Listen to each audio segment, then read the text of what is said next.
Good evening, though it's not much of a good evening. Murderous madness twice in 13 hours.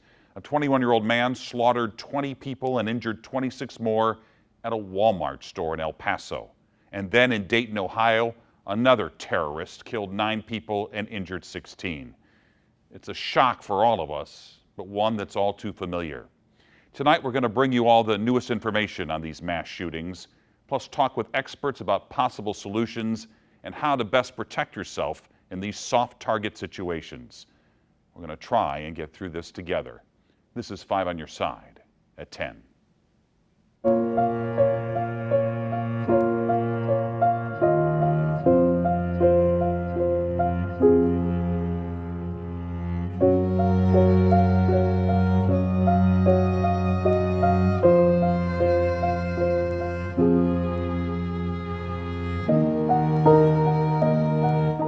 Two cities touched by violence in less than 24 hours. 29 lives lost and countless others forever changed. First, a shopping center in El Paso, Texas, then a popular night spot in Dayton, Ohio.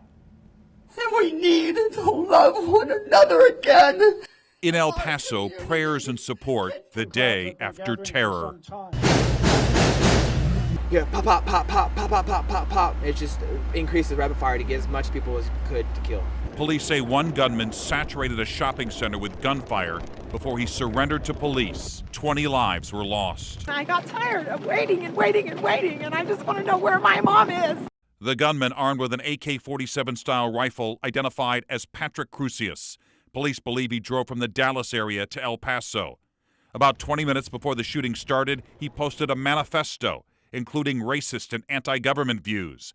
Investigators treating it like an act of terrorism. And we're going to do what we do to terrorists in this country, which is deliver swift and certain justice. An active shooter on 5th Street. Hours later, more shooting, this time in Dayton, Ohio. Police say the shooter fired into a crowd as people look for safety. Police had the gunman down in less than a minute. I would never in a million years think this would happen, especially somewhere I go all the time. Police say the gunman was 24-year-old Connor Betts, his younger sister among 9 killed. We will clearly pursue this investigation to try to understand motivation in this crime, assuming that there is a motivation that's understandable. And the land is dark. 2 communities separated by more than 1,500 miles, but now united in grief.